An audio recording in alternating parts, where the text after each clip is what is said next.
हम्म, आज जो डिस्कशन है बच्चों आप लोगों के लिए एक इम्पॉर्टेंट एडिशन जो कि मार्कोनी-कॉप्स रूल से कब गवर्न होगा और कब इस रूल की आवश्यकता नहीं होगी, ये मैं आपके साथ आज डिस्कस कर रहा हूँ। राइट, ये मार्कोनी-कॉप्स रूल है और पर्टिकुलरली एक एग्जाम्पल के साथ मैं इसको डील कर रहा हूँ कि अल्कीन पर जब HX का एडिशन है तो कब एडिशन के लिए मार्कोनी-कॉप्स रूल की आवश्यकता होगी और कब आवश्यकता नहीं होगी, है ना। व्लादिमीर जो मार्कोनी-कॉप्स हैं, इन्होंने इस रूल को दिया, इसीलिए इस रूल को बोलते हैं मार्कोनी-कॉप्स रूल।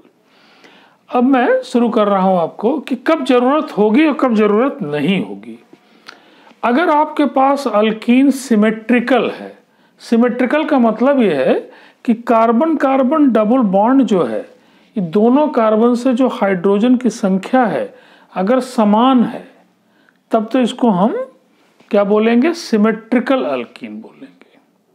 और जब वो नंबर ऑफ हाइड्रोजन्स अलग अलग दोनों कार्बन्स होंगे, इस कार्बन से कोई मतलब नहीं, यहाँ पे जो डबल बॉन्ड कंटेनिंग कार्बन है इनसे जब अलग अलग हाइड्रोजन होंगे तब इसको, ऐसी अल्कीन को हम लोग क्या कहेंगे, अनसिमेट्रिकल अल्कीन कहेंगे। सवाल है कि कब जरूरत होगी, कब जरूरत नहीं होगी। अगर आपका मॉलिक्यूल जुड़ने वाला पोलर है, पोलर मीन्स कि जिसके अंदर बॉन्ड जो जुड़े हुए एटम है उनकी इलेक्ट्रोनेगेटिविटी डिफरेंट है, और जिसकी इलेक्ट्रोनेगेटिविटी ज़्यादा है वो डेल्टा नेगेटिव है और जिस पे कम है वो डेल्टा पॉजिटिव, ही आप जानते हैं, मैंने बताया हुआ है, पोलर बॉन्ड है। और अल्कीन लेकिन सिमेट्रिकल है। ऐसी अवस्था में कि जोड़ने वाला मॉलिक्यूल पोलर है और अल्कीन सिमेट्रिकल है, तब किसी मार्कोनी-कॉप्स रूल की कोई आवश्यकता नहीं है। क्यों? क्योंकि आप इस H+ को चाहे यहाँ जोड़ें चाहे यहाँ जोड़ें, Br को चाहे यहाँ जोड़ें चाहे यहाँ जोड़ें, जो प्रोडक्ट बनेगा वो प्रोडक्ट क्या होगा, एक ही प्रोडक्ट होगा।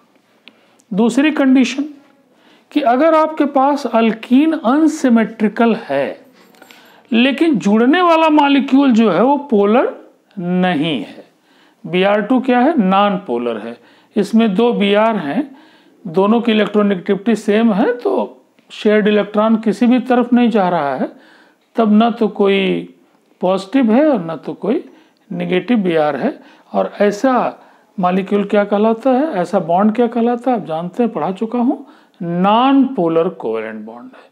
तो अगर नॉन पोलर है जुड़ने वाला और अल्कीन हमारी अगर अनसिमेट्रिकल भी है तो भी किसी रूल की कोई आवश्यकता नहीं होगी।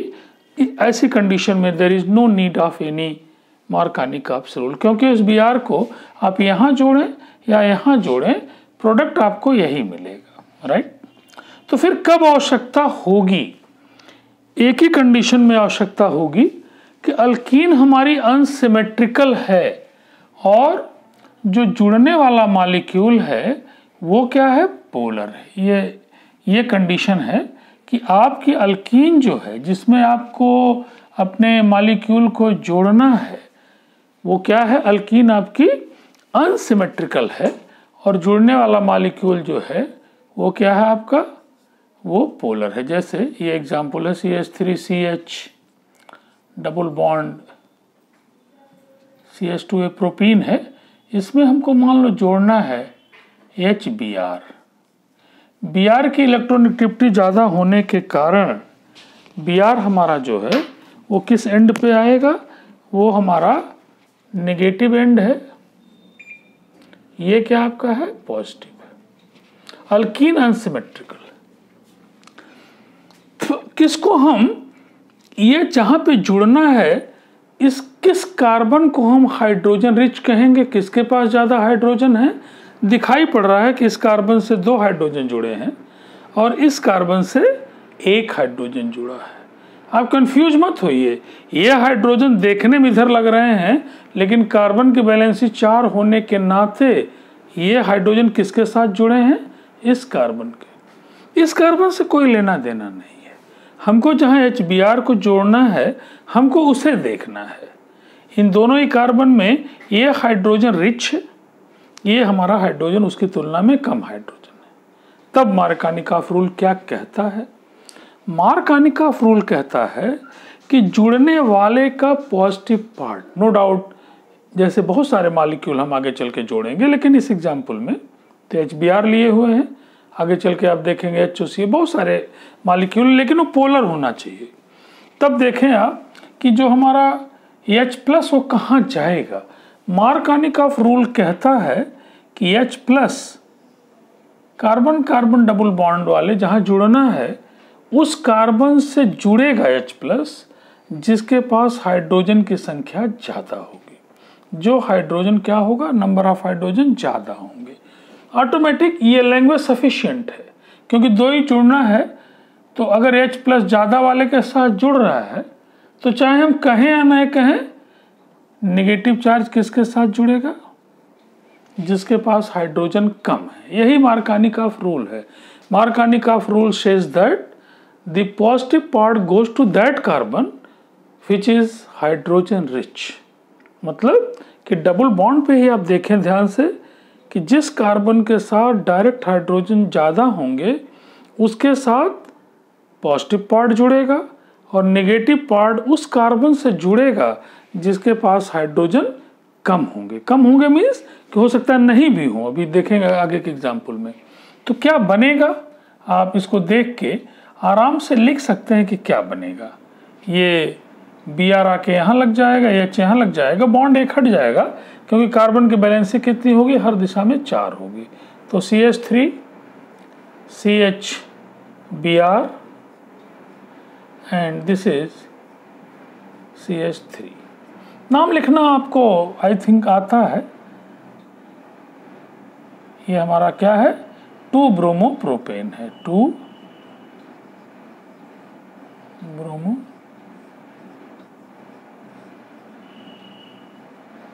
ब्रोमोप्रोपेन। ये हमारी जो प्रोपीन है इसको हम प्रोपीन 1 नहीं कहेंगे। हमने कई बार आपको बताया है पहले भी नॉमेनक्लेचर में कि जहाँ कहीं कन्फ्यूजन होगा वहाँ हम लोग ब्यूट 1 इन ब्यूट 2 इन होगा, लेकिन प्रोपीन और इथीन में कोई 1 और 2 नहीं होगा। तो दिस इज द प्रोपीन।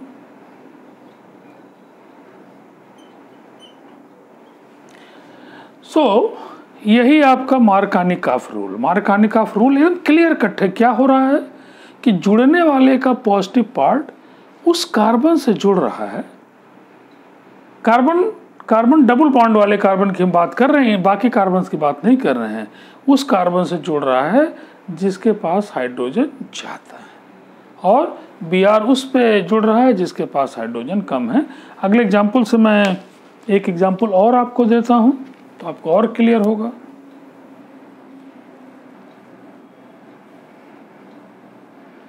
मान लीजिए कि आपकी जो अल्कीन है वो कुछ इस तरह से है, CH3 CH3 double bond CH3। इसको हम यहाँ लिखें मीनिंगलेस। इसमें अगर आप HBr को जोड़ें या HX को जोड़ें या HCl को जोड़ें, किसी को भी जोड़ें, सपोज HCl को आप जोड़ रहे हैं, और तब क्या होगा, तब आप देखेंगे कि ये डेल्टा पॉजिटिव है। क्यों? क्योंकि इलेक्ट्रोनेगेटिविटी इसकी कम, इसकी ज़्यादा है। अब आपको यही देखना है कि कार्बन कार्बन डबल बॉन्ड के साथ हाइड्रोजन रिच कौन है। आप देखिए इस कार्बन के साथ कार्बन बैलेंसी 4 है, 1 2 3 और 4 है।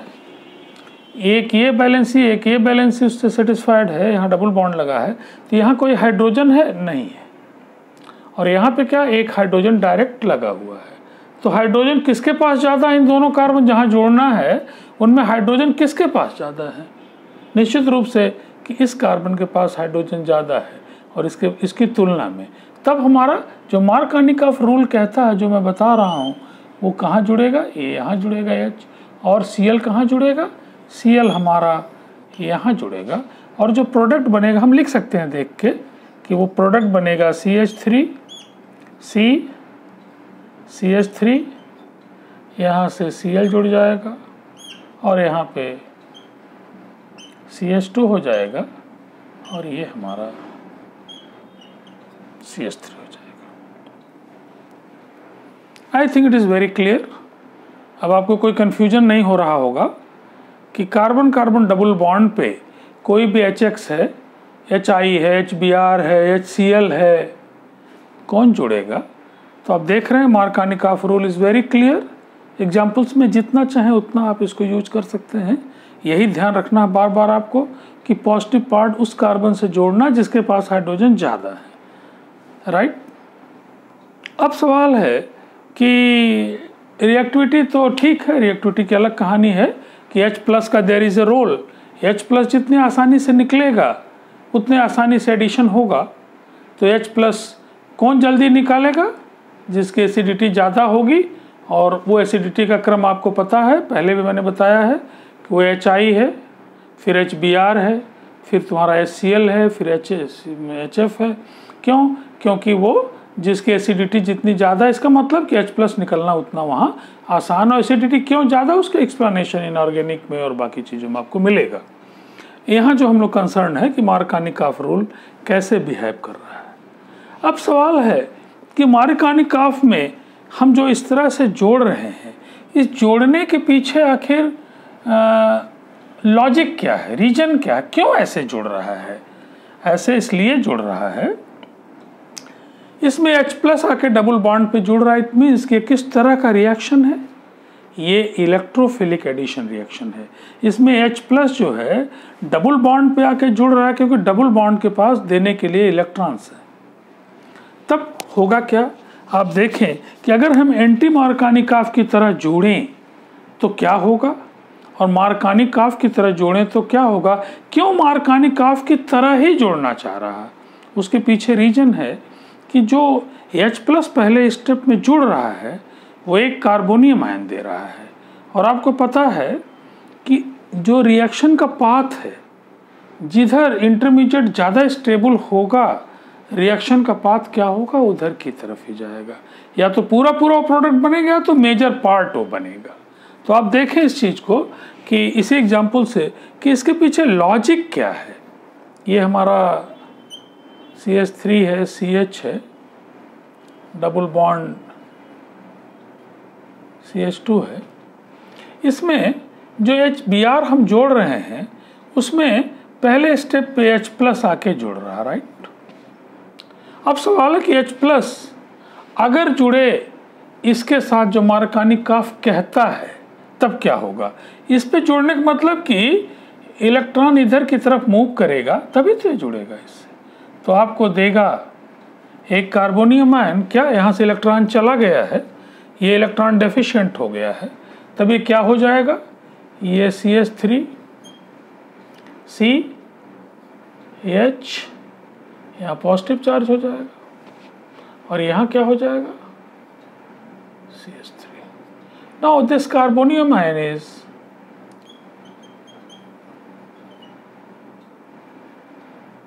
Secondary carbonium ion. और कार्बोनियम आयन पहचानना मैंने आपको बहुत बार बताया है, बाहर हर लेक्चर में बताता हूँ जहाँ पढ़ता है, कि जिस कार्बन से प्लस चार्ज है उसी को देखिए आप, और उससे अगर एक हाइड्रोजन लगा है तो वो सेकेंडरी है। हाइड्रोजन से पहचानना आसान है।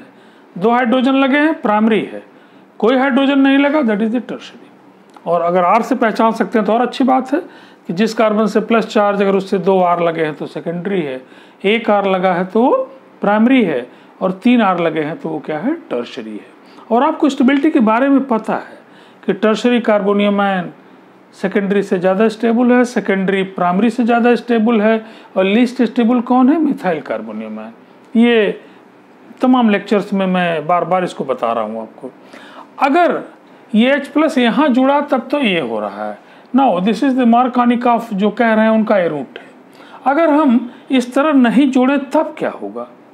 अगर हम एंटी मार्कानिकॉफ की तरह बात करें कि ये हमारा CH है और ये मॉलिक्यूल है, और इसमें अगर हम H+ को इधर की तरफ जोड़ना चाहें, इसका मतलब है कि ये इलेक्ट्रॉन इधर की तरफ आएगा और तब आपको क्या मिलेगा, तब आप देखिए, इट्स वेरी सिंपल, दिखाई पड़ रहा है CH3।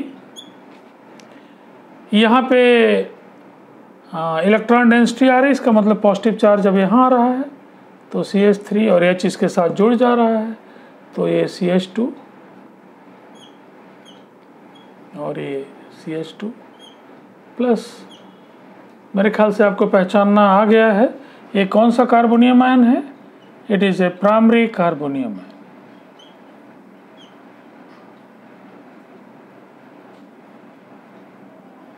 कैसे पहचाना आपने, हमने अभी बताया है कि जिस कार्बन पर प्लस चार्ज है उसी को आप देखिए, अगर उससे 2 हाइड्रोजन डायरेक्ट अटैच्ड है तो प्राइमरी है, क्योंकि R की दुनिया बहुत बड़ी है। अगर आप मास्टर नहीं है, R मिथाइल भी है, इथाइल भी है, प्रोपाइल है, आइसोप्रोपाइल है, टर्शरी ब्यूटाइल है, सारे R ही तो हैं। तब फिर H के सहारे शुरू के दिनों में पहचानना इज़ वेरी इजी कि जिस कार्बन से प्लस लगा है उसको आप चेक करिए, अगर उससे 2 हाइड्रोजन डायरेक्ट अटैच्ड हैं तो प्राइमरी है, 1 हाइड्रोजन अटैच्ड है तो सेकेंडरी है, और कोई हाइड्रोजन नहीं है तो वो क्या है, टर्शरी है। तो ये कौन सा कार्बोनियम आयन है, प्राइमरी। तो नेचुरल है कि अगर ये 2 रूट उसे मिल रहे हैं तो क्या होगा, तो प्रोडक्ट कौन ज़्यादा बनेगा, मेजर प्रोडक्ट कहाँ आएगा, वो निश्चित रूप से यहाँ आएगा, जिसका इंटरमीडिएट, जिस पाथ में इंटरमीडिएट जितना ज़्यादा स्टेबल होगा रिएक्शन कंप्लीट वही ज़्यादा होगा। मैंने आपको बताया भी है कि suppose this is the intermediate और इस पर अगर फर्दर अटैक होना है और अगर इंटरमीडिएट की लाइफ टाइम कम है तब ये रिएक्शन आगे नहीं बढ़ेगा या बहुत कम मॉलिक्यूल उससे इफेक्टेड होंगे। लेकिन जितने देर तक ये हमारा रहेगा, लाइफ टाइम जितनी ज़्यादा होगी, वही स्टेबिलिटी का मतलब है कि इंटरमीडिएट जितना देर तक, जितना लाइफ टाइम ज़्यादा होगा उसका प्रोडक्ट बनने की संभावना उतनी क्या होगी, ज़्यादा हो। और हम जानते हैं कि tertiary carbonium ion primary carbonium ion से ज़्यादा स्टेबल है, इसीलिए आपको मार्कानिक का प्रोडक्ट इस रिएक्शन में मिल रहा है। मेजर पार्ट आपको जो एंटी मार्कानिक ऑफ वो आपको नहीं मिल रहा। क्यों नहीं मिल रहा, उसके पीछे रीजन यही है कि जहाँ पे इंटरमीडिएट ज़्यादा स्टेबल मिल रहा है, रिएक्शन का पाथ किधर की तरफ जा रहा है, उधर की तरफ जा रहा है। मेरे ख्याल से आपको काफ़ी क्लियर हो रहा होगा कि जो हमारा मार्कानिक ऑफ है रूल, वो एक्चुअली किस चीज़ पे गवर्न हो रहा है, कौन उसको गवर्न कर रहा है। निश्चित रूप से वो इंटरमीडिएट जो कि कार्बोनियम आयन है उसकी स्टेबिलिटी ही वो गवर्निंग फैक्टर है जिस पे हमारा मार्कानिक का जो रूल है वो क्या है, बेस्ड है। मैं समझता हूँ कि आपको समझ में आया होगा। अगर और एग्जाम्पल आप चाहते हैं तो और एग्जाम्पल भी आपको मिल जाएंगे। जैसे सपोज कि आपके पास ये अल्कीन हमारी है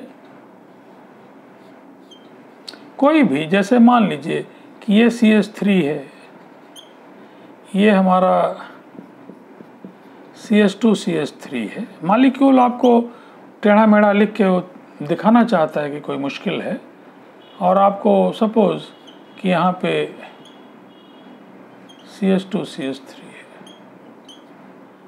और यहाँ पे आपके पास H है, और इसमें अगर हम HBr को ऐड करना चाहें, मुझे लगता है कि मार्कानिक ऑफ रूल आपको समझ में आ गया होगा और आसानी से आप लिख लेंगे। अगर मैं ये चिन्ह नहीं भी लगाऊं तो भी आपको समझ में आ रहा होगा कि H+ जो है वो हमारा कहाँ जाएगा। H+ निश्चित रूप से किस कार्बन के साथ जाएगा, इस कार्बन के साथ, क्योंकि इस कार्बन के पास एक हाइड्रोजन डायरेक्ट है, इस कार्बन के पास कोई हाइड्रोजन नहीं है। तो जो प्रोडक्ट होगा, आप ऑर्गेनिक रिएक्शन में प्रोडक्ट लिखना बहुत ही आसान है in comparison to the inorganic. आप देख के लिख सकते हैं, जो परिवर्तन हुआ है केवल वही आपको ध्यान में रखना है। तो ये CH3 हो जाएगा, CH2 हो जाएगा, क्योंकि यहाँ कोई चेंज नहीं है। यहाँ पे C के साथ CH3 ऑलरेडी है, इसके साथ ये हाइड्रोजन कम है तो कौन आ रहा है, Br आ रहा है, तो इसके साथ आपने Br जोड़ दिया और फिर आपके पास ये आपका यहाँ पे एक H आके लग गया है तो ये आपका CH2 हो गया है, और फिर ये CH2 है, और ये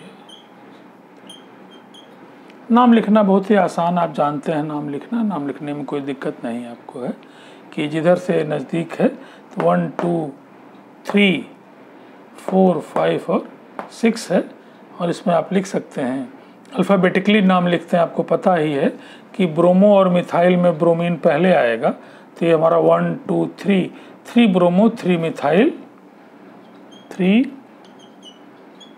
ब्रोमो 3 मिथाइल, और कितने कार्बन है 1 2 3 4 5 और 6 कार्बन है, तो ये क्या हमारा है। तो मुझे लगता है कि कैसा भी एग्जाम्पल हो, और अगर मार्कानिकॉफ की रूल की ज़रूरत आपको पड़ रही है तो आप प्रोडक्ट लिखने में सक्षम हैं, कोई डाउट नहीं होना चाहिए। सिंपल, फिर से मैं उसको एक बार रिपीट कर दे रहा हूँ एक लाइन कि Markovnikov rules states that the positive part of the molecule which is added to the alkene goes to that carbon which is hydrogen rich. कहने का मतलब कि कार्बन कार्बन डबल बॉन्ड को देखिए, उनसे लगे हुए हाइड्रोजन की संख्या को आप देखिए, जहाँ पे हाइड्रोजन ज़्यादा है वहीं पे पॉजिटिव पार्ट को ले जाके जोड़ दीजिए और नेगेटिव पार्ट को दूसरे कार्बन से जोड़ दीजिए। और ध्यान रखिए, क्योंकि मैं जब कॉपी जांचता हूँ कि डबल बॉन्ड कई बार लोग हटाते नहीं हैं, लेकिन हमेशा आप लिखने के बाद गिन लिया करिए कि कार्बन की बैलेंसी 4 सब जगह है कि नहीं। अगर 4 नहीं है तो फिर से एक बार उसको देख के करेक्ट कर लिया करिए, क्योंकि जहाँ लिखना होगा वहाँ पे आपके राइटिंग स्किल का भी क्या है मतलब है। आपकी लापरवाही के लिए कोई एक्सक्यूज़ नहीं है कि मैं जानता तो था लेकिन मैंने गलत कर दिया है। तो best of luck, thank you. और हम लोग अगले वीडियो में चाहता हूँ कि इधर the frequency of the videos कुछ तेज़ी से लिख करूँ मैं, क्योंकि अभी मुझे बहुत सारा कोर्स आपको पढ़ाना है। पूरी ऑर्गेनिक की मैकेनिज्म पढ़ानी है, फिर उसके बाद मैं आगे चल के स्पेक्ट्रोस्कोपी पढ़ाना चाहूँगा, फिर इनऑर्गेनिक, फिर फिजिकल। तो मैं लगातार, it is a continuous process. बस आपको एक काम करना है, इस फंडामेंटल लेक्चर को जानने के बाद you go through the objective questions. No doubt मैं आगे चल के तमाम क्वेश्चन भी करवा दूंगा, लेकिन आपके लिए मोटिवेशन के लिए मैं बता रहा हूँ कि फंडामेंटल जानने के बाद आप क्वेश्चन में खुद जाइए, क्योंकि ये मेरा अपना मानना है कि आप ट्यूब लगा के गंगा जी में तैरते रहें पूरे जीवन, आप तैराक नहीं हो सकते हैं। तैराक होने के लिए आपको